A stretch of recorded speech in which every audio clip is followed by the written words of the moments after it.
Irmão Vinícius, no início, antes de começar essa reunião, ele me falou duas coisas muito preciosas. Pastor Vinícius de Goiânia.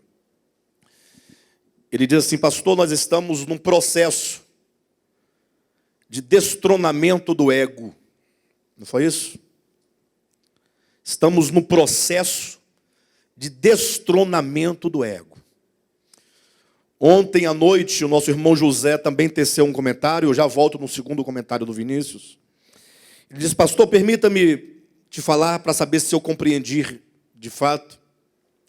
Quando disse que Jesus esmagou a cabeça da serpente, então é exatamente isso que você disse hoje, no sentido de que a cada decisão, a cada procedimento, a cada vitória, cada vez que se dizia sim ao Pai e não ao mundo, a cabeça da serpente estava sendo esmagada.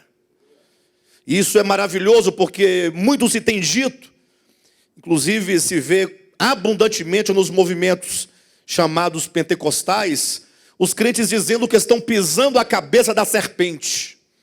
E aí eles batem os pés no chão para dizer que está pisando a cabeça da serpente. E a serpente do lado dele também, fazendo o mesmo movimento e sorrindo da cara deles. Porque não se pisa a cabeça da serpente com gestos. Só se esmaga a cabeça da serpente a partir do momento que você compreende que Deus é tudo, é a nossa vida, é a nossa porção, que somente Ele é, e a partir de então você começa a dizer sim ao Evangelho, e dizer sim ao Senhor, à sua palavra, e é essa atitude, esse coração de negar-se a si mesmo, de desentronização do ego, que é o verdadeiro esmagar a cabeça da serpente. O Vinícius então disse: pastor, e tem mais. A segunda coisa que disse o Vinícius, que toda essa complexidade que nós estamos tentando desmistificar aqui desde quinta-feira, e não é desde quinta-feira, mas ao longo da nossa experiência de ministério, não somente em Taguatinga, mas em São Paulo, em Goiânia, ele disse: o evangelho não é complexo deste modo, é simples. Agora, a complexidade ela existe em razão do tempo em que nós ficamos sendo educados de maneira errada. Ou seja, nos ensinaram tão erradamente e tão equivocadamente um evangelho tão espúrio e falso, que isso impregnou de nós de uma maneira tal que agora, para desconstruir isso, aquilo que é simples se torna complexo em razão da nossa mente que não está habituada à simplicidade do Evangelho de Jesus Cristo. E isso é verdadeiro, o Evangelho é simples. O Evangelho se resume no amor. O próprio apóstolo Paulo, inclusive, ele chegou no momento e disse assim: olha, o seguinte, a lei, ela tem um resumo. Ela se resume em amar a Deus e ao próximo como a si mesmo. Romanos capítulo 13, salvo engano. Jesus Cristo também declarou que nós chegaremos à perfeição quando nós amarmos uns aos outros. E o que é o elo que une não somente os homens uns aos outros, tornando-os um? O que é o elo que une não somente os homens, mas une os homens à criação de Deus, ao mundo criado? E não somente os homens aos homens e os homens ao mundo criado, mas qual é o elo que une os homens a Deus? E por fim nos tornará uma unidade absoluta em torno do nome de Jesus Cristo, que é o Senhor, senão o amor. O amor é o vínculo da perfeição. Então, isso é simples, o amor é simples, amar é simples. Mas a complexidade está no nosso coração egoísta, que não aprendeu ainda, que nós não temos nenhuma importância em nós mesmos, senão que toda a nossa importância consiste em cumprir a vontade de Deus. Quando nós nos colocamos segundo o propósito de Deus, ganhamos dentro desse propósito a importância devida daqueles que então expressam e manifestam o amor de Deus.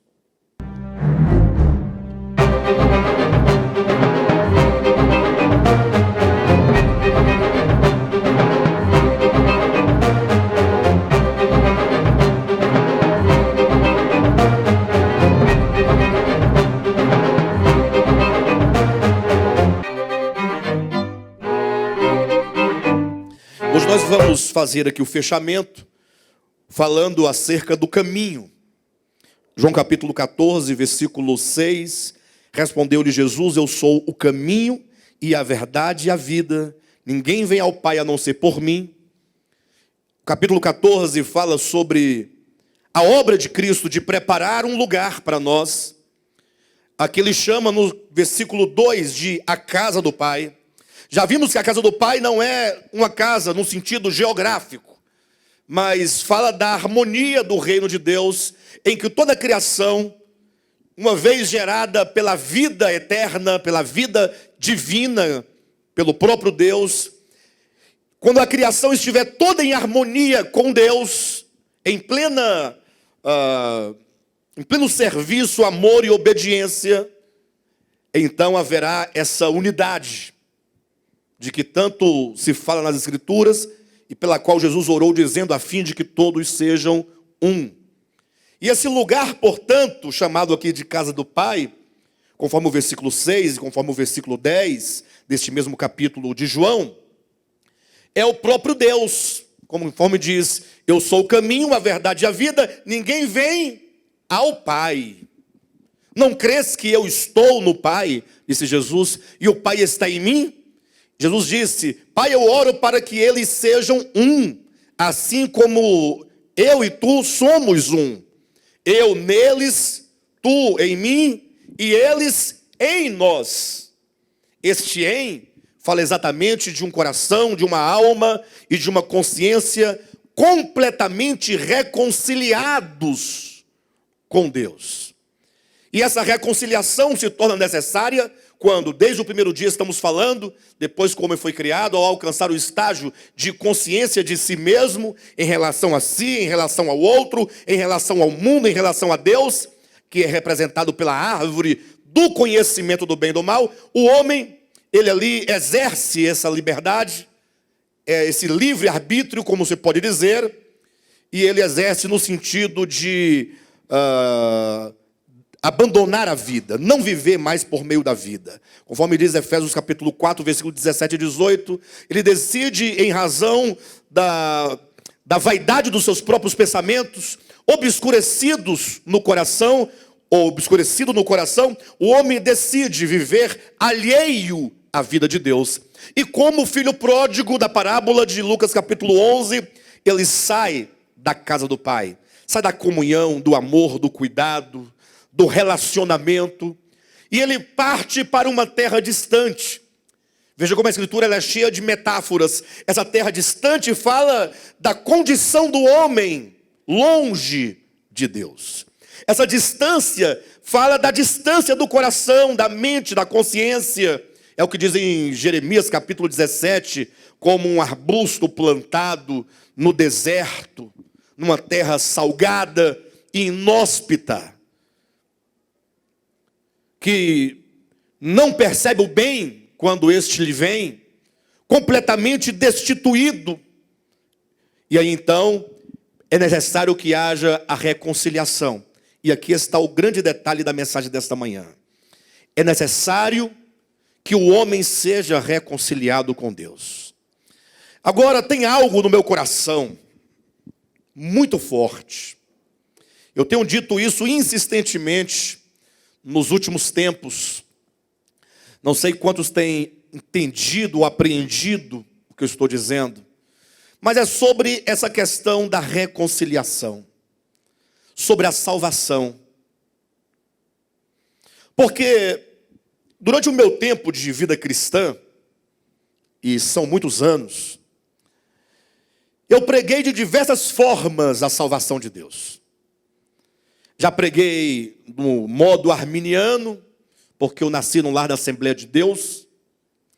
Já preguei do modo arminianista, muito maior ainda, na adventista, quando eu pregava a lei dos 10 mandamentos e outras leis levíticas como meio de salvação do homem, embora falasse da graça de Cristo.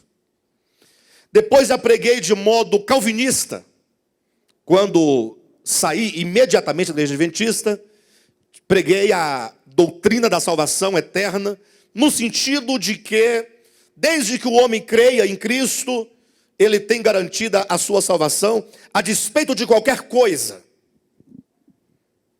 Ou seja, não importa o que aconteça, uma vez salvo, para sempre salvo.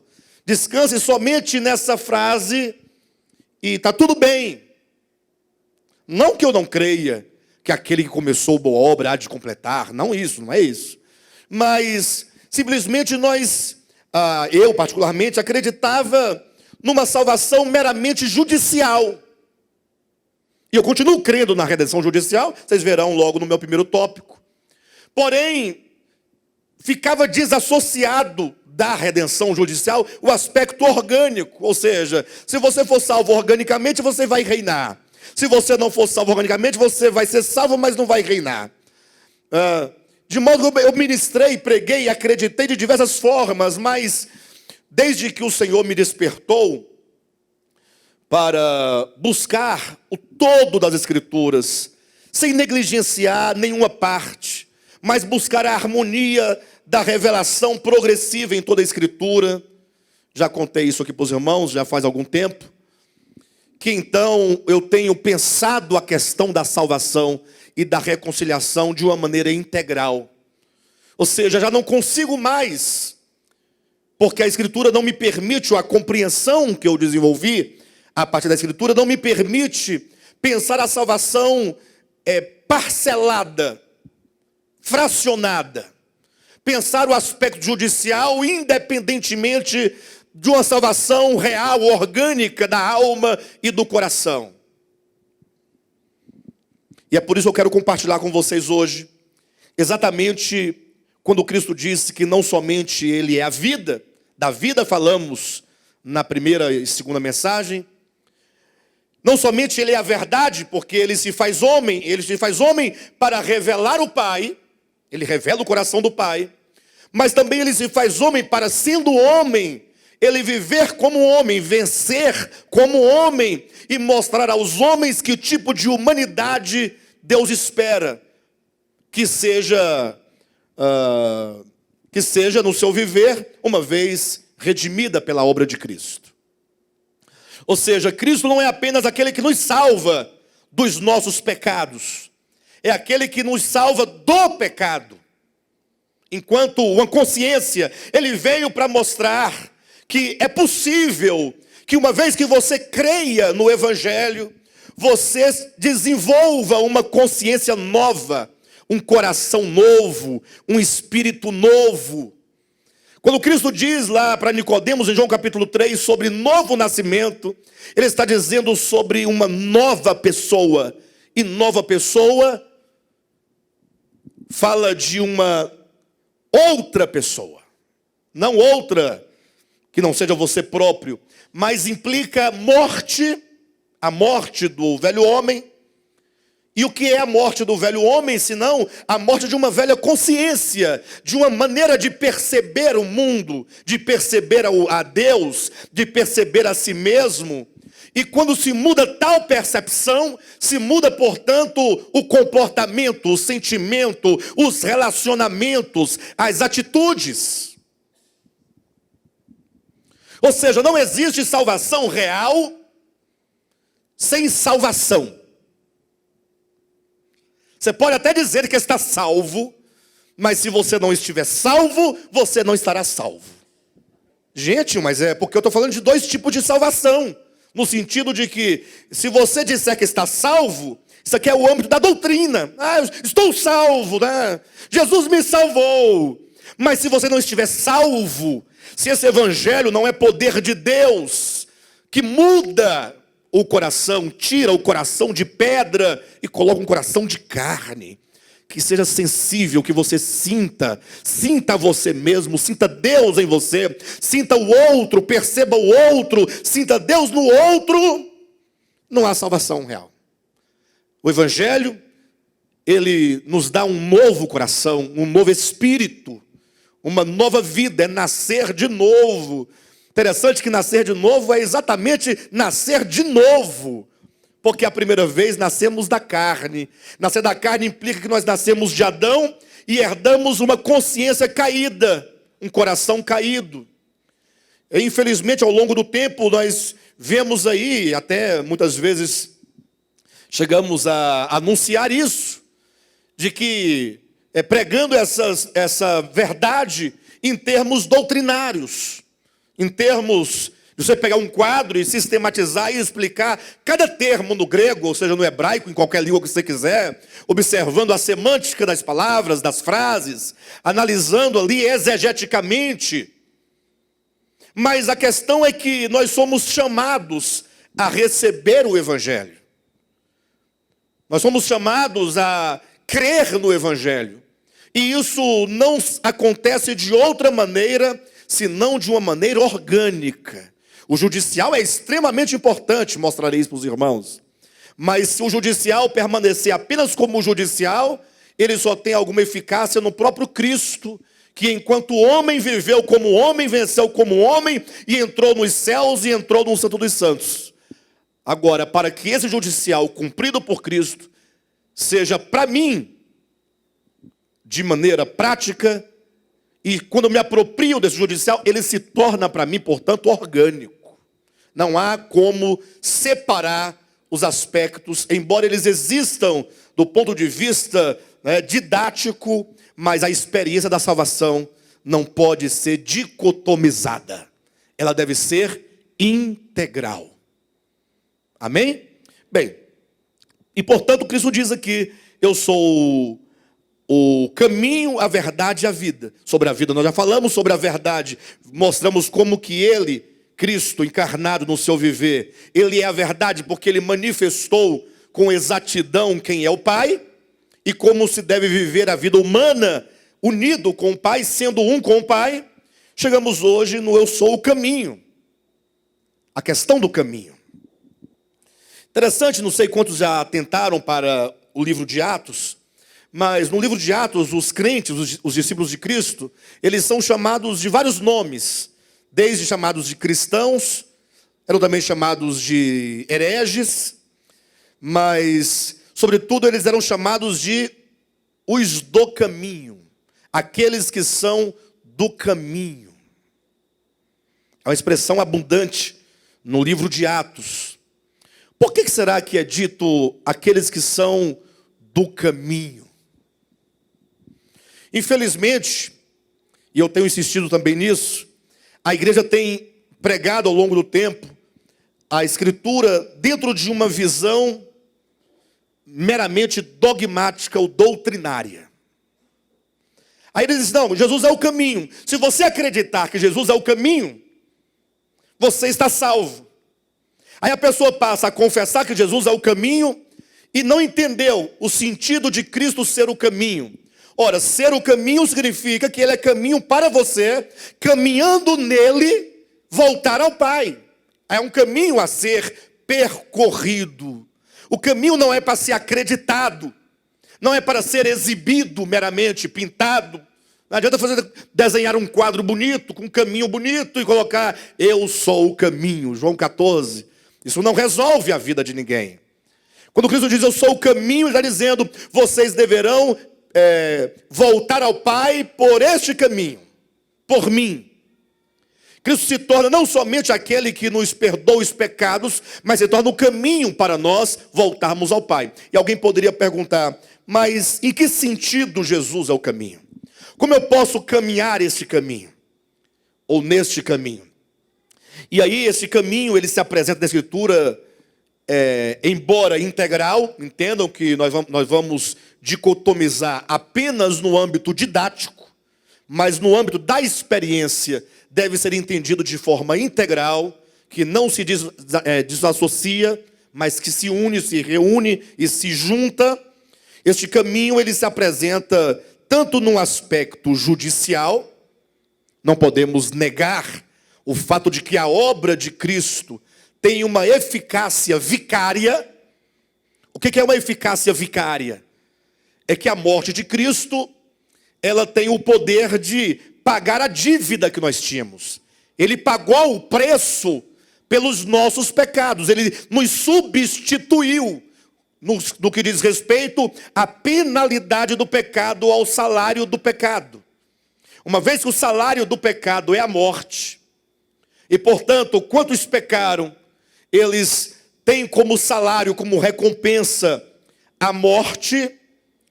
E Cristo, não tendo pecado, porque ele nunca pecou, ele fazendo-se homem, desde o início submeteu aquela humanidade, embora uma humanidade adâmica, mas ele submete aquela humanidade a uma disciplina de amor e de obediência ao Pai, de modo então que ele se tornou o autor da salvação de todos aqueles que lhe obedecem. Então, nesse caso, imagine você que Cristo, ele se torna, portanto, existe uma eficácia quando ele então, não tendo pecado, ele morre na cruz do Calvário. Seria até uma questão muito difícil de entender, porque como poderia ele morrer se ele não tem pecado? Se o salário do pecado é a morte, como poderia ele morrer não tendo ele pecado?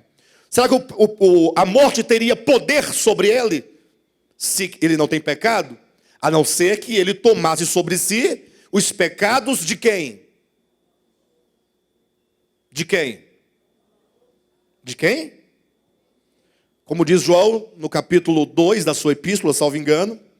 Deixe-me ver se eu encontro esse texto, mas eu faço questão de lê-lo, sabe? Que Cristo morreu pelos pecados do mundo inteiro. Capítulo 2, versículo 2, 1 João. Ele é a propiciação pelos nossos pecados. Você pode repetir comigo? Diga assim: Jesus é a propiciação pelos nossos pecados. Não é bom falar pelos nossos pecados? Nossos. Agora o texto continua. Repita comigo. E não somente pelos nossos próprios, mas ainda pelos do mundo inteiro. Que maravilha! Jesus é a propiciação não somente pelos nossos pecados, mas também pelos pecados do mundo inteiro. Isso é um golpe, né? Isso é um golpe muito forte no dogmatismo.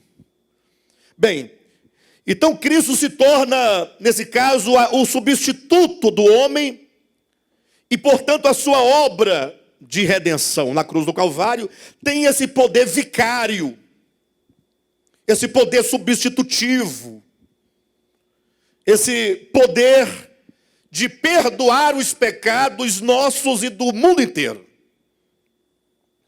De sorte que em Hebreus, no capítulo 10, versículo 19 e 20, o apóstolo, escritor da Epístola aos Hebreus, ele diz que nos foi aberto um novo e um vivo caminho.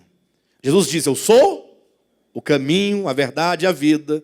Enquanto o caminho, ele diz: eu sou o caminho porque a minha vinda, a minha encarnação abriu um caminho de Deus aos homens. Ele veio buscar o homem. E não veio buscar no sentido como pensam muitos, né? Não, está tudo bem, tudo tranquilo, estamos levando essa vida. Quando Jesus vier, vai nos levar para o céu. Vou para o céu, no sentido meramente de uma viagem astral da Terra para um outro planeta. Mas ele veio buscar o homem de uma maneira tal que ele tem que se fazer homem e se vestir do homem e se tornar carne. É orgânico. É este homem do qual ele se veste. Ele abriu um caminho, vestindo-se da humanidade, e o verbo se fez carne. E agora, vestido desse homem, ele diz: agora eu vou viver como homem sobre a terra e vou vencer tudo aquilo que o homem não venceu. E tendo ele vencido tudo, chegou a ser crucificado, morto, desceu ao Hades, conforme Atos capítulo 2, Efésios capítulo 4, 1 Pedro capítulo 3, ou 1 Pedro capítulo 3, né, diz que ele desceu ao Hades e agora ele venceu o último inimigo, que é a morte.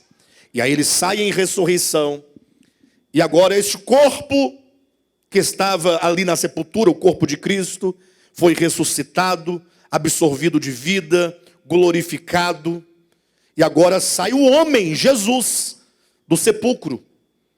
E agora este homem, ele volta ao Pai. A ascensão de Cristo não é simplesmente porque de lá ele veio, ele tem que voltar. Porque ele não volta simplesmente como ele veio Espírito e se encarnou no ventre de Maria. Mas esse retorno é levando o homem de volta ao Pai. Então quando o homem, Jesus, homem perfeito, santo, justo, sem pecado, que veio à terra, foi tentado e venceu todas as coisas, quando este homem regressa ao Pai, ou este homem volta ao Pai, ele está demonstrando esse homem criado, homem Adão, porque ele se veste da humanidade, ali que nasceu de Maria, Maria é filha de Adão, portanto esse homem Adão, ele volta ao Pai, num sentido bem simbólico de ascensão, esse retorno.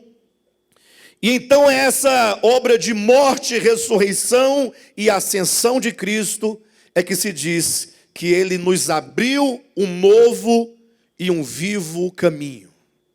Por que diz novo e vivo caminho? Novo porque a lei foi dada ao povo de Israel. No sentido de que, cumprindo a lei, o homem viveria. Isso está em Romanos capítulo 10. Aquele que viver por meio da lei, por ela viverá. Ou que cumprir a lei, por ela viverá. Ou que quiser viver por meio dela, que viva por meio dela. Então a questão é que o homem, ele pensava que simplesmente se voltando para a lei, ele conseguiria retornar ao Pai. Que diz, não, o caminho novo não é o caminho do cumprimento de algumas regras, porque já está demonstrado que o homem, por ele ter uma consciência caída, quando ele tenta fazer o bem, ele passa a viver uma esquizofrenia, um tipo de esquizofrenia espiritual, porque ao querer fazer o bem, ele não consegue fazer o bem e acaba fazendo o mal. Então é dito, Cristo abriu um novo caminho. Este caminho é o caminho do Evangelho, de se crer em Cristo, na obra de Cristo, na palavra de Cristo. E quando então se crê verdadeiramente, esse crer que é orgânico, que é do coração, falarei daqui a pouco sobre isso, melhor. Então uma nova mente, uma nova consciência, um novo coração vai sendo gerado. Esse novo caminho que nos leva a Deus é o caminho da graça, é o caminho da fé. É um caminho judicial. Pastor, então se eu crer em Cristo não estarei salva? Sim. Quando você crê no coração, verdadeiramente você se apropria do perdão de Cristo ministrado por intermédio da sua morte. Seus pecados estão todos perdoados. A culpa é retirada. Deus, ele imputa ao homem que crê a sua própria justiça. E você é declarado por Deus justo. Mas tudo isso dentro de um âmbito meramente judicial. Deus te olha e fala, aqui está o meu filho redimido, mas que precisa passar por um processo de transformação, de santificação, de edificação. É daí que entra o caminho, Cristo enquanto caminho, mas enquanto um caminho orgânico. Abra sua Bíblia rapidamente, por gentileza, em Mateus capítulo 7, versículo 14, e veja que do modo como é dito que há um caminho tão gracioso, mediante a fé, na obra vicária de Cristo, em Hebreus capítulo 10, vocês sabem que Mateus capítulo 5, 6 e 7, esses capítulos são chamados de o Sermão do Monte, ou da montanha. E nesta porção do Evangelho de Mateus, Jesus ele fala acerca do reino de Deus. E ele fala acerca dos cidadãos do reino de Deus. Ou seja, ele fala exatamente como é o reino de Deus, qual é a lei do reino de Deus e como é o cidadão do reino de Deus. Se você começar aqui, a partir do capítulo 5, eu já vou ler o texto que eu pedi para os irmãos abrirem, mas Jesus começa dizendo coisas diferentes do que nós costumamos ver, ouvir ou mesmo pensar. Ele diz as bem-aventuranças, ele fala sobre os humildes de espírito, sobre os que choram, sobre os mansos, os que têm fome e sede de justiça, sobre os misericordiosos, os limpos de coração, os pacificadores, os perseguidos. Observa como que essas coisas que Cristo fala aqui nas bem-aventuranças são coisas que me parecem não fazer parte do mundo em que vivemos. Ou se você, porventura, já ouviu dizer, pessoas que trazem tais características são pessoas derrotadas no mundo em que vivemos. O que são das pessoas humildes neste mundo em que vivemos? Dos que choram, dos que têm fome e sede de justiça, misericordiosos, limpos de coração, pacificadores, perseguidos. Essas pessoas têm lugar no mundo em que vivemos? Mas Cristo vai dizendo que tais pessoas com tais características e disposição de coração, delas são o reino. É uma descrição da natureza, do coração dos cidadãos do reino de Deus. É uma coisa com a qual nós nos deparamos e pensamos, poxa vida, eu tenho um problema para resolver na minha vida. Porque se os mansos herdarão a terra, nós somos violentos. E olha que há toda espécie de violência. Talvez você veja uma pessoa muito tranquilinha, você fala, como aquela pessoa é mansa? Talvez ela seja mansa porque não tem coragem de dar um tapa, um murro, um golpe a alguém. Tem pessoas que são violentas, se você brincar, ela mete a mão na sua cara. Mas existem outros tipos de violência. Tem pessoas que conseguem praticar uma violência com 2 ou 3 palavras ditas bem baixinho. Eu conheci um homem que quando ele queria ofender muito uma pessoa, e ele era mineiro, nada contra os mineiros, nenhuma relação. Mas é porque os mineiros, eles comem as palavras, né? E ele só fala o final da palavra. Aí ele falava assim, ó. Tá. Só falava o tá. Vocês entenderam? O que ele quis falar? Às vezes não dá um golpe, mas às vezes uma palavra fere, destrói a vida de uma outra pessoa. Existem vários tipos de violência. Quando você despreza a pessoa, é uma violência. Enfim, mas nós nos deparamos então com um problema do tamanho do mundo, porque se for de nós sermos mansos, misericordiosos, pacificadores, humildes, aí o Senhor vai descrevendo um tanto de outras coisas nos capítulos seguintes, falando sobre a lei do reino dos céus, a lei da resignação, da não violência, de não pagar o mal com o mal, mas de pagar o mal com o bem. E depois que ele fala tudo isso, essa lei e essa natureza do reino de Deus, e é esse reino de Deus que eu penso que os cristãos buscam, que nós buscamos, a Jesus se refere dizendo que a prática de tudo o que ele disse até então é um caminho. Aqueles que são servos de Cristo, eles adentram por um caminho e por uma porta e começam a trilhar esse caminho.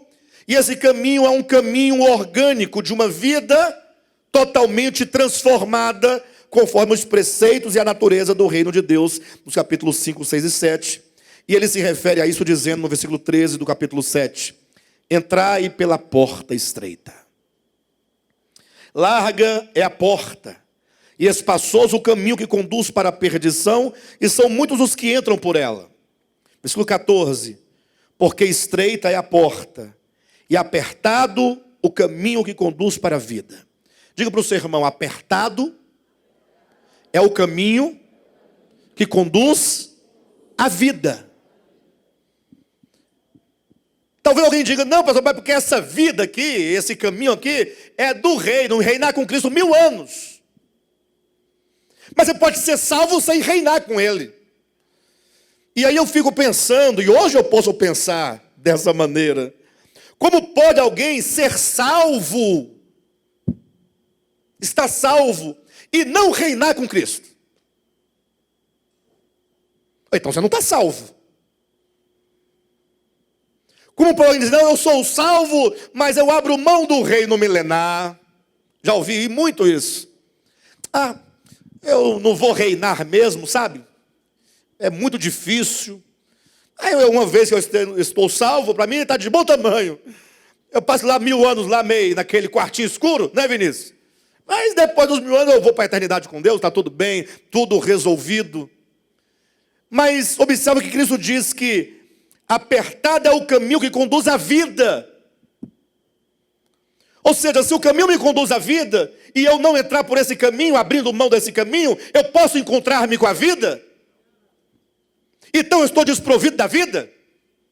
Então eu estou em quê? Em morte. E pode-se dizer que alguém estando sem a vida, ou ausente da vida, em morte está salvo? Portanto, vamos pensar o evangelho de maneira integral. Não vamos pensar arminianamente. E nem calvinisticamente. Calvinistamente? Tá bom. Calvinistamente. Vamos pensar a Escritura. O Evangelho é uma coisa só. Cristo morreu pelos nossos pecados. E Ele, uma vez que nos perdoou, diz: está perdoado. Perdoados são os teus pecados. O sangue de Cristo nos purifica de todo pecado. Mas nos purifica para nos introduzir no caminho. E esse caminho é um caminho apertado. Pastor, mas então não é graça? Olha, como é que não é graça? Se Ele te dá todo o poder necessário, suficiente, para você poder caminhar esse caminho. E diz que é apertado, porque se você ler o Sermão do Monte, você vai ficar apertado. Você vai ficar apertado. Porque o Sermão do Monte fala de um comportamento, de um procedimento e de relacionamentos que só são possíveis mediante um novo coração. E daí nós temos que começar a pensar, portanto, a nossa experiência cristã. Eu tenho sido crente quantos anos? Tantos anos. Mas, e esse caminho aqui? Esse caminho não tem nenhuma relação com usos e costumes. Não poder cortar cabelo. Eu me lembro que quando eu era desse segmento, as mulheres tadinhas da igreja, elas não podiam fazer nada, não cortava cabelo, não andava de bicicleta, não podia nem assoviar. Verdade? Quem lembra que as mulheres não podiam assoviar? Proibido. Não podia assoviar. Homem pode assoviar, mulher não pode assoviar. Não me pergunte por quê, que eu tenho a resposta. Não, que eu tenho não, que me disseram uma vez o que era. Não vou dizer para vocês. Não vou dizer. Vocês vão interpretar mal. Não podia assoviar, cortar cabelo. Naquele tempo não tinha os produtos que tem hoje, né? Que relaxa o cabelo, dá aquela maneirada, desarma o cabelo. As bichinhas, tadinha, não podia fazer nada com o cabelo. Se colocasse bobs no cabelo, era manilha de Satanás. O diabo estava dormindo dentro do bobs. Se fizesse uma touca para ver se melhorava um pouco, era um ninho de Satanás. Onde o diabo estava como uma cobra aqui nesse ninho. Não podia cortar a ponta do cabelo, cada fio tinha 3 pontas. Era assim, aquele cabelão velho armado. Aí as irmãs, a única coisa que podia fazer era um coque. Porque nem um rabo de cavalo podia, porque era o rabo do capeta. Verdade. Aí diziam que isso era o caminho estreito. Aí as irmãs, o caminho é estreito. Aí os homens sofriam menos, porque homens têm menos problema nesse sentido. Aí a mulher não podia usar blush, batom, máscara, sei lá, pó de arroz, brinco, pulseira, nada podia fazer. É um asceticismo terrível. Aquelas roupas feias. Roupa de crente, pelo menos antigamente, era feia. Não podia ter nada. Colocar um babadozinho é vaidade. Tirou um pouquinho a manga, mostrou o braço, estava pelada. Então era uma monga mesmo. E achava que era o caminho apertado. Os homens não, eles não podiam jogar futebol, não podiam usar bermuda, nem short, nem calça jeans, naquele tempo. Não podia ir ao cinema, não podia dar namoradinha. Mas aí diziam que isso era o caminho apertado. Só que nós sabemos pelo Evangelho, isso é muito claro, tanto Cristo quanto o apóstolo Paulo ensinam categoricamente isso.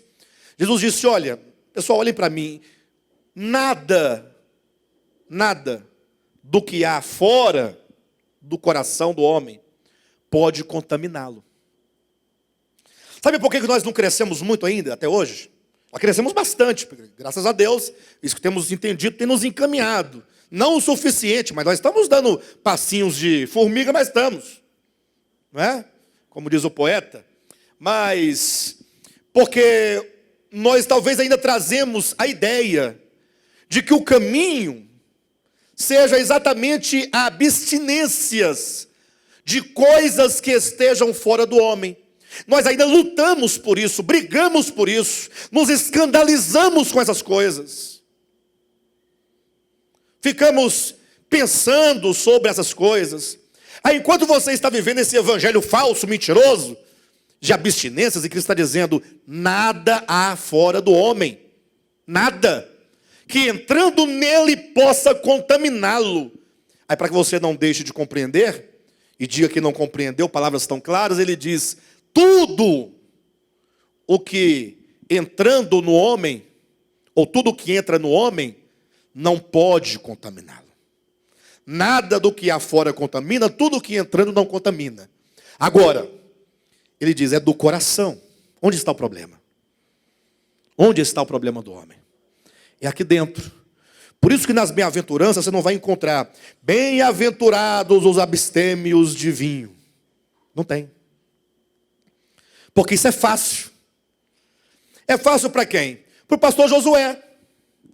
Nasceu no lar ascético, evangélico. Nunca viu um álcool na frente dele. A não ser aqueles álcool de ser de lamparina. O único que ele viu foi esse.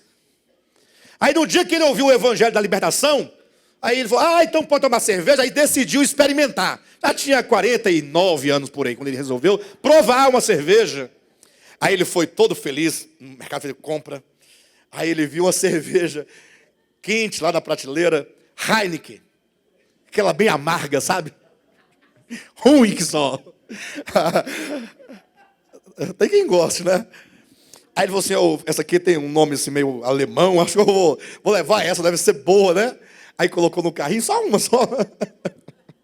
Garrafinha, colocou no carrinho. Foi todo feliz, com medo de alguém vir uma garrafinha dentro do carrinho, né? Aí chegou lá, chegou na casa dele. Aí ele pegou, foi tomar. Aí ele colocou para gelar. Aí ele abriu. Quando ele abriu, não, vou guardar para tomar mais tarde. Aí guardou ela aberta na geladeira. 2 semanas depois, a cerveja aberta, ele foi tomar. Aí tomou a cerveja amarga e choca. Aí ele falou assim, não gostei. Daí para frente, nunca mais quis saber de nada. Então, ele não precisa nem do evangelho para não beber cerveja ou vinho ou qualquer outra coisa. Não precisa do evangelho. Né, Mavera? Então é fácil. Agora, eu pergunto, e para quem é fácil? Bem-aventurados os humildes de espírito. Para quem é fácil? Esse ego, serpente viva dentro de nós. Aí está aqui dentro, ó, Jesus fala. O problema está no coração do homem. Não está fora. É verdade que tem muita gente, não são poucas, que fazem mau uso das coisas que estão fora. Mas aí é outro departamento. Aí talvez seja um outro problema, falta de domínio próprio. Ou talvez seja, a pessoa faz uso daquilo para aproveitar, ou mesmo inconsciente, revelar o que está dentro do coração. Mas aí se não tivesse bebido, o trem continuaria lá dentro, ó, não muda. Pastor, mas se a pessoa beber, vai ficar violenta e vai agredir as pessoas. Então tá bom, então quem não bebe não agride ninguém. Não é verdade? E também, já ouviram falar que espírito de bêbado é engraçado? Porque tem todo tipo de manifestação. Tem o bêbado macaco, né, fica abraçando todo mundo. Outro que fica rico. Tem um que fica bem humilde. Aí, não, mas eu sou culpado mesmo. Não, eu não valo nada mesmo. Você tem razão. Tem bêbado que fica numa humildade. Tem outros que ficam valente. Aí quer bater, agredir, quer mandar em todo mundo. Hã? Bebo chorando, aí chora. Dá uma pena. Bem, mas eu quero dizer que o próprio Cristo ensina que o problema do homem é o coração. Está dentro do homem. O Brasil vive um problema de alcoolismo desde que os portugueses vieram para cá e deram pinga para os índios e trocaram pinga por mulheres. Aí de lá para cá veio alastrando. Aí depois surgiu a AA para ajudar o povo a se libertar. Mas isso é um problema de saúde pública. Alcoolismo é doença. Tem que tratar. Bem, mas o problema que Cristo fala está no coração. É do coração que procedem os maus desígnios. Ele vai falando tudo que procede. Paulo vai dizer em Colossenses capítulo 2, que essas coisas, como não toques nisso, não toque aquilo outro, não faça isso, não faça aquilo outro, essas coisas não têm nenhum valor contra a sensualidade, contra a carne, coração caído. Então esse falso evangelho, a que chamam de caminho estreito, ele não produz salvação. Ele produz uma vida ascética, um fingimento. Engana a pessoa a vida todinha, porque a pessoa ficou monga a vida toda. Meio-dia, o sol quente, com terno preto, gravata. O evangelho liberta tanto que há 10 anos eu fazia conferência essa hora, aqui engravatado, pescoço dessa grossura. A Michelle vai botar aqui pescoço, né? Mas apertado aqui, hoje eu venho de camiseta, eu estou livre. Pronto, aqui, ó. Apareceu um pedacinho do pescoço. Mas veja, não tem, Paulo diz, nenhum valor, não produz salvação, não produz libertação. Você vive enganado a vida inteira, porque você achava que você era santo, porque você se vestia de modo diferente, comia de modo diferente, frequentava lugares diferentes, então você é santo. Mas você ficou toda a sua vida não sendo misericordioso, nem pacificador, nem humilde de espírito, nem manso. Continuou impuro, invejoso, maldoso, linguarudo, ladrão, falastrão, falador da vida alheia, roubador, mesquinho. Não mudou, porque não muda. O caminho estreito é o caminho do evangelho. Cristo ele construiu um caminho por meio da sua humanidade. Nós falamos disso ontem. Esse caminho se chama o quê? Quem sabe? Mateus capítulo 16. Como é que é esse caminho? Que caminho é esse que diz que é estreito, pelo qual se deve andar? É o caminho que nos conduz à vida. Então disse Jesus a seus discípulos: se alguém quer vir após mim, para um pouquinho, por gentileza, e me responda uma coisa. É possível alguém crer em Jesus? Como dizem, aceitar a Jesus? Se dizer salvo judicialmente. Falou assim, eu criei em Jesus, aceitei Jesus, mas ele disse, se alguém quiser vir após mim, eu não quero não. Isso aqui é reino. Não quero ir após Jesus. Eu não quero seguir Jesus. Então, quem seguir são os que vão reinar. Os que resistem e não querem seguir a Cristo, eles não vão reinar, mas são salvos. São salvos e não querem seguir a Cristo? Vocês conseguem conceber essa ideia? Já concebemos outrora. Sim ou não? Mas vocês não veem uma contradição nesse pensamento? Eu creio no Evangelho, creio em Jesus e creio a tal ponto de ser salvo. Eu sou salvo em Cristo. Está garantido, calvinismo puro. Agora, seguir a Jesus, não. Isso aí fica para quem quiser reinar. Eu não estou querendo reinar. Eu quero apenas ser salvo. Tem coerência? Seja honesto consigo mesmo. Pois Giovanni, o senhor que é um homem entendido das letras, tem coerência? Tem coerência? Isso. Eu não vou seguir. Seguir não, isso aqui é coisa... Agora, eu estou salvo, porém me nego, me recuso, digo não a Jesus. Ele fala, se alguém quiser, fala, não, não quero, Jesus, sinto muito, vai sozinho. O senhor quer isso? É problema seu. O senhor quer tomar a cruz, negar a si mesmo? Isso é um problema seu. Agora, eu creio na tua cruz, para mim basta ser salvo, mas não te seguirei. Antes de continuarmos, lemos o texto. Primeiro ponto. Jesus nos chama a segui-lo. Evangelho é um convite. além de boa notícia, ele é um convite. Você quer seguir a Cristo? Essa é a grande questão. Porque se você falar, não quero seguir a Cristo, você então já está e certamente deseja continuar seguindo a serpente, ao maligno. Não tem outro caminho. O caminho de uma consciência caída, que tem o ego entronizado, como diz o pastor Vinícius, é o caminho de Lúcifer caído, o caminho da serpente, o caminho, portanto, que não nos conduz à vida. Ele diz, se alguém quiser vir após mim, leia comigo, versículo 24. A si mesmo se negue. Tome a sua cruz e siga-me. Ou seja, vida cristã e salvação efetiva inclui escolha, se alguém quiser, inclui decisão. O evangelho chega a nós, o evangelho é proclamado, o evangelho é anunciado. E por que o evangelho é proclamado e anunciado? Ora, para que os homens ouçam e ouvindo creiam, e crendo digam sim ao evangelho.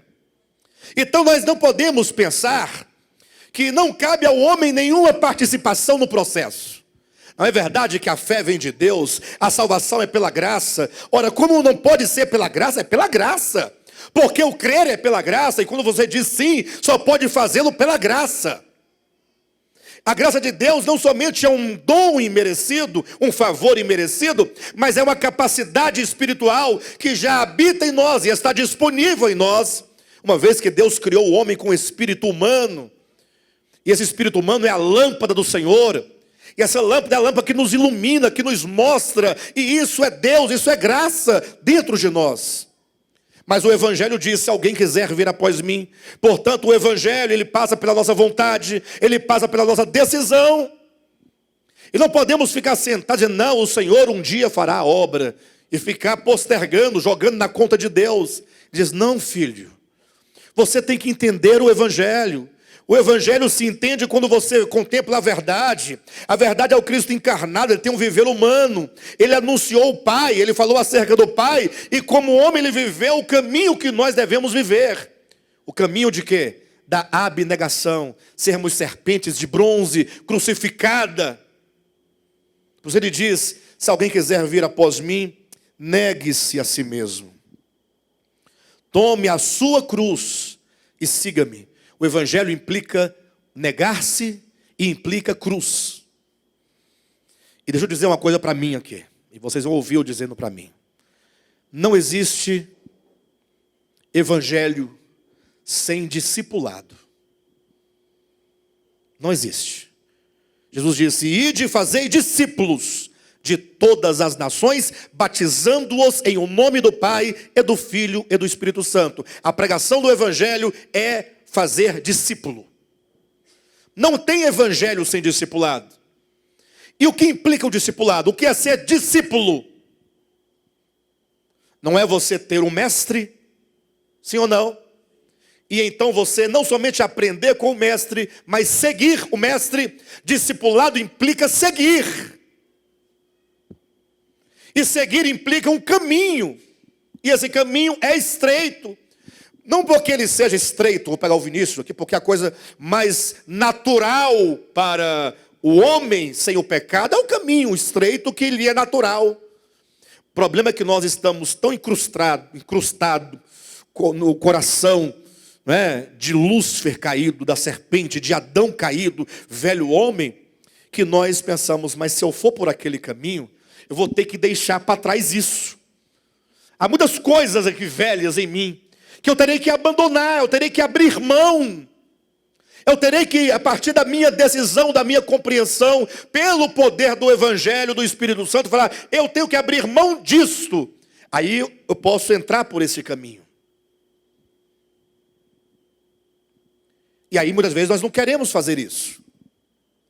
Então não existe evangelho sem discipulado. Discipulado implica seguir caminho, seguir a Cristo. Se alguém quiser vir após mim, não existe evangelho sem discipulado. E não existe discipulado sem cruz. Por que não existe discipulado sem cruz? Porque aquele que foi à nossa frente abrindo esse caminho e mostrando esse caminho, e ele disse: eu sou o caminho, e eu estou indo, eu vou ao Pai, e quem quiser venham comigo ao Pai, vamos voltar ao Pai, vamos todos juntos ao Pai. Aquele que fez isso, ele tomou a cruz e disse: não apenas creiam na minha cruz, que é suficiente para perdoar todos os pecados, mas tome você também a sua cruz. Está na Bíblia isso? Ou não? A cruz de Cristo não nos perdoa os pecados? Mas por que ele diz: se alguém quiser vir após mim, negue-se a si mesmo, tome a sua cruz e siga-me. Cada um aqui tem uma cruz. Tomar a cruz significa fazer morrer essa velha natureza. Hoje eu estou falando aqui para todos nós, começando por mim. O quanto de coisas velhas em mim que precisa morrer. Quantas coisas velhas tem em você que precisa morrer. Mas elas não morrerão enquanto você não ouvir o Evangelho e dizer: sim, eu quero. Porque dizer esse sim, eu quero, entra no conceito de crer. Crer não é meramente você falar: eu acredito. Se eu perguntar: quantos acreditam que Jesus veio ao mundo? Todos nós acreditamos. Quantos acreditam que ele morreu da cruz pelos nossos pecados? Todos acreditamos. Que ele ressuscitou? Todos acreditamos. Então nós cremos? Eu digo, não por isso. Porque nós também cremos em muitas outras coisas, ou acreditamos em muitas outras coisas. O crer, segundo a Bíblia, e até seria interessante nós usarmos um outro termo que eu ainda não tenho aqui em mente, para substituir a palavra crer. Não que o crer não seja o verdadeiro e deva ser usado crer. Mas porque esse crer já foi tão banalizado. Quem crê em Jesus, todo mundo crê. Está tão banalizado que as pessoas não percebem mais o significado da palavra crer. Quando uma palavra ela se torna muito usada, e usada sem nenhum critério semântico de fato, e nem experiencial, as palavras elas perdem o significado real para nós. Não diria. Se nós olharmos para João capítulo 6, Jesus Cristo ele dá um conceito de crer, não com uma palavra, mas dá um conceito em termos do significado do ato de se crer. Ele fala o seguinte: olha pessoal, vocês querem fazer a obra do meu Pai? Atenção, lá atrás, até aqui à frente.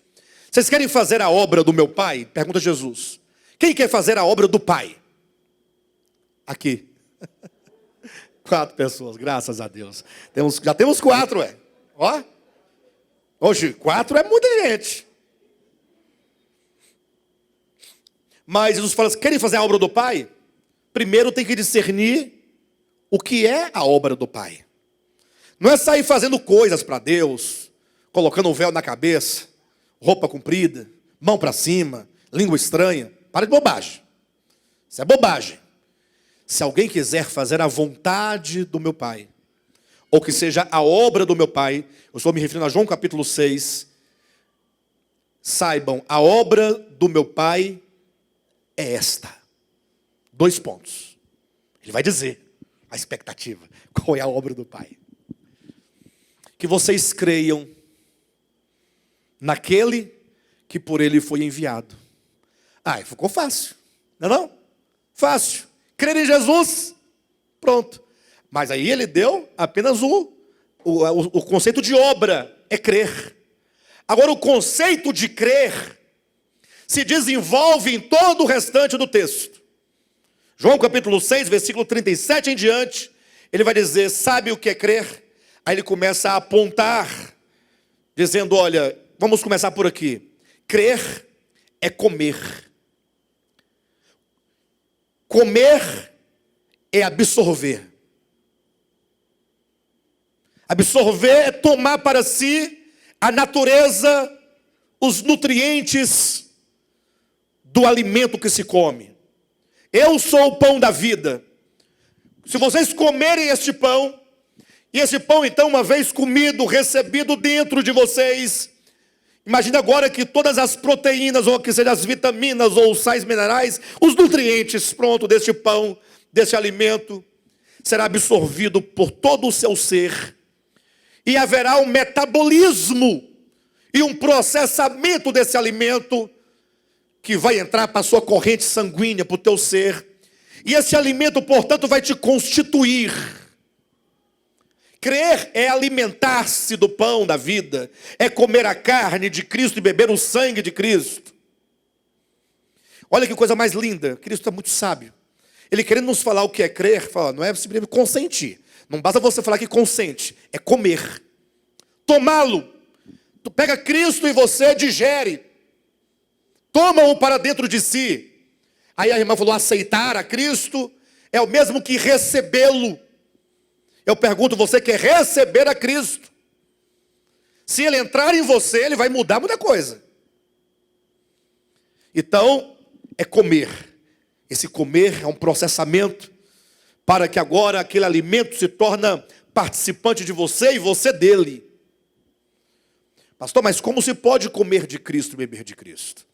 Aí Jesus explica, dizendo, olha, é verdade que a minha carne para nada aproveita. Não me refiro à minha carne física, mas as palavras que eu vos tenho dito, essas sim, são espírito e são vida. Aí você ouve as palavras, ouve o evangelho, ouça Cristo dizendo, atenção, aquela parábola do credor incompassivo. Vamos deixar de ler a Bíblia como nós líamos antigamente, lendo as histórias. Não, eu vou ler no sentido de ouvir as palavras de Cristo. Quem aqui já leu para ouvir? Cristo dizendo, havia um homem, um credor. É o evangelho, são as palavras são espírito e são vida. Havia um credor. Esse credor, ele não tinha compaixão. E alguém lhe devia um dinheiro. Só que esse homem também, esse credor, ele também devia a um outro superior a ele. Ele tinha para receber, mas também tinha que pagar a outro. Só que o que ele devia era uma soma muito grande. E um dia, mandaram chamá-lo e falou assim, olha, você paga ou você vai preso. E ele caiu prostrado, chorando, clamando, dizendo, olha, por favor, não me prenda, eu tenho filhos, eu tenho esposa, eu tenho família, eu tenho projetos, eu tenho planos. Se você me prender, você vai impedir toda a minha vida. Perdoa-me essa dívida. E eu falei, não, você está perdoado. Vem cá, me dá um abraço aqui. Perdoado, vai em paz. Tranquilo. Está livre. Gente, que coisa gostosa é ser perdoado. De verdade. Porque tem gente que diz que perdoa, mas está mentindo. Não perdoa. Fica esperando algum tempo para poder dar aquela espetada. Lembra? Mas quando se perdoa, perdoado, livre. Eu não podia pagar a conta e fui perdoado. E lá vai ele todo feliz, perdoado. Quando ele encontra com o outro que agora lhe devia a ele. Aí ele esqueceu do perdão recebido. Ele fala, vem cá você, volta aqui. Cadê o dinheiro que você me deve? O outro devia a mixaria, era tão pouquinho o que o outro devia. E ele, tão pobrezinho, caiu prostrado e disse, por favor, me perdoe. Eu tenho filhos, tenho esposa, tenho famílias, tenho um projeto, me ajuda. Ele falou assim, não, sinto muito, dívida é dívida. Ninguém mandou você fazer a dívida, fez porque quis. Problema seu. Você não pensou quando fez a dívida? Não pensou que não podia pagar? Agora você vai ter que comer o pão que o diabo amassou com o rabo. Ou você paga, ou você paga. Alguém viu as duas cenas. Viu quando este foi perdoado e saiu feliz, e viu quando este não perdoou. Isso é Cristo dizendo, Cristo inventou essa historinha. Contou uma historinha. Para você, eu, cada um de nós ouvirmos e refletirmos sobre o perdão. Aquele que viu as duas cenas correu para o primeiro lá, falou, olha, sabe aquele homem a quem tu perdoaste? Sim, o que tem? Rapaz, você tem que ver. Se encontrou com outro que lhe devia, bem pouquinho. E ele não usou de compaixão, ele não perdoou. Não perdoou. Foi quando então o primeiro lhe chamou. Falou, mas você não foi perdoado? Quem aqui foi perdoado por Jesus Cristo? Verdade? Muitos pecados ou poucos pecados? Agora, quando nós nos encontramos com alguém a quem devemos perdoar, às vezes uma fraqueza, uma falha. Ah, mas foi pensado, aí foi maquinado. Por que nós não perdoamos? Por que carregamos isso? Então, crer no Evangelho não é contar as histórias que Cristo contava. Porque a palavra que Cristo contou não é a palavra de Deus. A história não é a palavra de Deus. A palavra de Deus é o sentido que aquela parábola produz. Porque você pode mudar toda a estrutura, todos os personagens e manter a ideia. Essa ideia é o Espírito e vida. Espírito e vida é a mensagem do perdão. Vocês entendem isso? Então a gente fica decorando a Bíblia. Já li a Bíblia 10 vezes. Todo ano eu leio a Bíblia. Eu faço, como é que diz? O ano bíblico, leitura, como é que é? Plano anual, leitura, ano bíblico que a gente falava. Eu me lembro que eu falava ano bíblico, né? Não sei. Leia a Bíblia em um ano, tem um projetinho. Aí tem dia que você lê 3 capítulos, lê 4. Se você não falhar nem um dia, no final do ano, no último dia, você vai estar lendo de Apocalipse 22. Feliz. Lê a Bíblia toda. Feliz. Já li a Bíblia 10 vezes. Uma vez eu conversei com a pessoa começou assim a nossa conversa. Eu já li a Bíblia 32 vezes. Eu falei, opa, calma aí, deixa eu dar um passo para trás. Com quem que eu estou falando? Com quem que eu estou falando? Mas você pode ler 1 milhão de vezes. A Bíblia não muda nada. A vida de ninguém. A palavra de Deus muda. Ela é espírito e vida. E se você ouvir o Evangelho, ouvir a palavra de Cristo e permitir que essa palavra entre em você, ela será constituída dentro de você. O poder do Evangelho vai transformar o coração, a mente, a alma, os pensamentos. E essa transformação vai ditar o nosso comportamento. Lógico que você vai ser humilhado, você vai ser escarnecido, você vai ser zombado, mas você vai perdoar, você vai amar. Amar a Deus, amar os homens. O caminho é estreito. Então não existe evangelho sem discipulado, não existe discipulado sem a cruz. E portanto o caminho estreito é sinônimo do negar-se a si mesmo, é sinônimo da cruz. Se nós entendemos exatamente o Cristo de Deus enquanto homem crucificado, nós saberemos exatamente o que é a verdade. E essa verdade não é verdade para ser acreditada, mas é para ser crida, para ser recebida, absorvida. Eu creio que não existe nenhum outro caminho que nos leve a Deus, senão o caminho da abnegação, o caminho da cruz. Que Cristo tomou para si. E enquanto a cruz dele, o negar-se dele para mim, é apenas judicial, mas que sendo judicial e perdoando todos os meus pecados, é o convite para que eu siga Cristo, agora negando a mim mesmo e tomando a minha cruz. Razão porque o que inicia o homem no caminho do discipulado é o batismo. Batismo em água. O problema é que esse batismo em água se tornou um rito de introdução e de iniciação na fé. O que nunca deveria ter acontecido. Já fui batizado. Batizei. Não, aquele batismo lá é um símbolo da sua confissão. Eu estou me unindo a Cristo na sua morte. Ou seja, eu creio que o caminho da vida é a morte. É morrendo. Não há como provar a vida, ou que seja a ressurreição, sem a morte. Preciso morrer com Cristo. E o batismo representa ressurreição, sair em novidade de vida. E portanto, logo o batismo no início da fé cristã, em água, ele já aponta para o caminho, morte e ressurreição. Então nós somos convidados, portanto, a isso.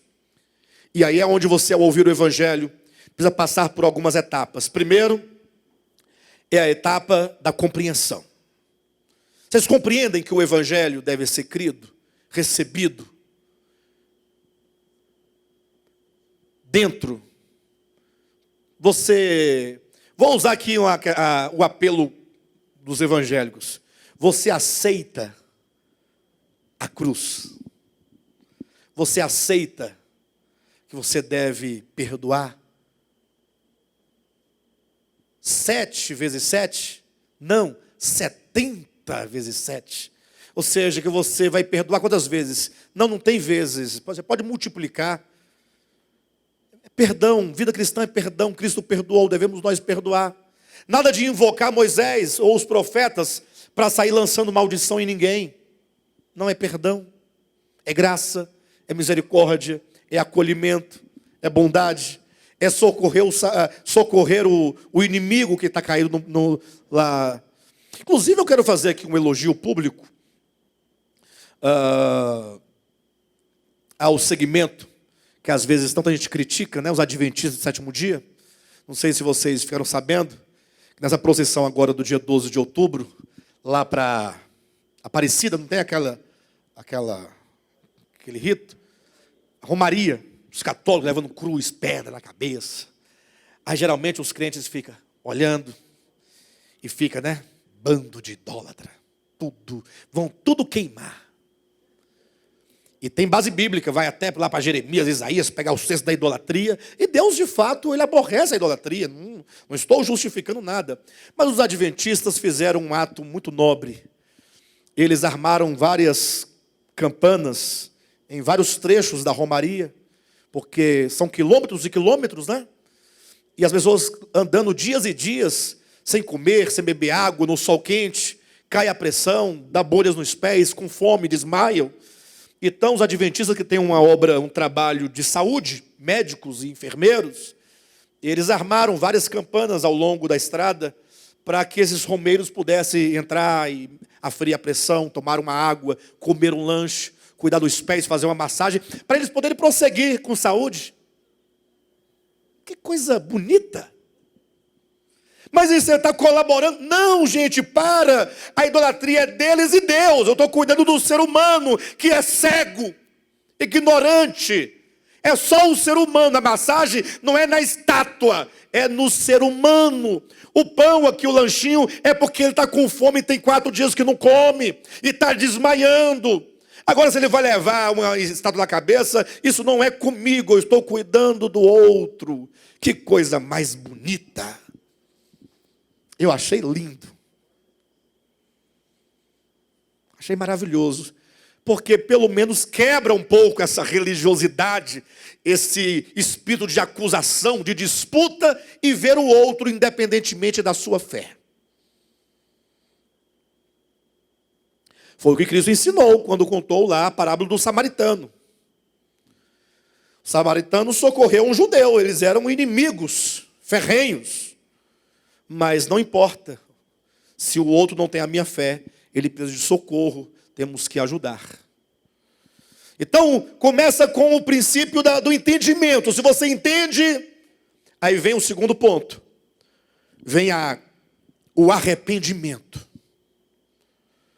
Quem aqui já experimentou arrependimento? Não é remorso. Você sabe o que é o arrependimento? O arrependimento não é quando você fala assim, eu estou arrependido. A maioria das vezes, quando nós nos arrependemos com medo de alguma coisa. Você faz uma coisa errada, aí você se arrepende, mas não é arrependimento, é medo do que pode acontecer em consequência do que você fez. Aí você fica com medo de Deus pesar a mão, com medo do diabo, com medo de abrir brecha para Satanás, né? Com medo, se alguém descobrir o que vai acontecer, aí você corre e se arrepende para ver se Deus te protege. Mas é medo da consequência. Isso não é arrependimento. O arrependimento, na palavra grega metanoia, ele só acontece quando ocorre mudança de mente e de disposição. É quando no seu interior você tinha por certo, por seguro, por garantido, ou você tinha por melhor para a sua vida o caminho do ego, Você tinha o caminho das lutas, das disputas, da estratificação, do egoísmo, da avareza. E você ouviu o evangelho, e quando você ouviu, você falou assim: puxa, eu estou no caminho errado. Eu estou agora me atentando para o fato de que esse caminho está errado. E eu não posso simplesmente continuar nesse caminho. Aí é gerado na sua mente, no seu coração, uma disposição de mudança real. Você já não consegue mais ver o caminho das lutas, das brigas, das disputas, de se morder uns aos outros, do egoísmo, da avareza, da impureza, como sendo o melhor caminho para você. Você já não deseja mais por esse caminho, embora a sua inclinação carnal seja, mas na sua consciência você fala: não, este caminho não. Aí você sofre mudança de pensamento. Você já não mais se defende. Já não mais explica. Não, eu não perdoo porque o fulano aí vai explicar. Você não tem que explicar o outro é pecador, coitado. Igual a você. Eu perdoo incondicionalmente. O problema é do outro lá, se ele vai receber o perdão, se ele vai perdoar, se ele vai mudar, se ele não vai me ferir de novo, isso não me importa. O perdão, ele é unilateral. E aí vem, depois do arrependimento, vem a conversão. Todo arrependimento real gera conversão. Porque se eu entendo que esse caminho não é o caminho melhor para mim, porque o evangelho me mostrou e mudou a minha disposição, nada mais natural do que você voltar-se, né, para o caminho correto, o caminho do evangelho. Aí há uma conversão, converter-se. As palavras vão perdendo o significado. Quando já ouviram falar que o fulano se converteu? Mas se converter, ele quer dizer, ele passou para a lei dos crentes. Converter é no coração, é conversão. Quando o coração se volta, ou volta as costas para o caminho antigo, e se propõe a caminhar no novo caminho. Quando então existe entendimento do evangelho, existe arrependimento, existe conversão, começa-se o caminho de volta à casa do Pai. É o filho pródigo voltando. Cada passo uma decisão, cada passo em direção à casa do Pai é um dizer: sim, o Pai, estou voltando para a casa do Pai. Eu quero chegar o mais rápido à casa do Pai. Eu quero me reconciliar com o Pai.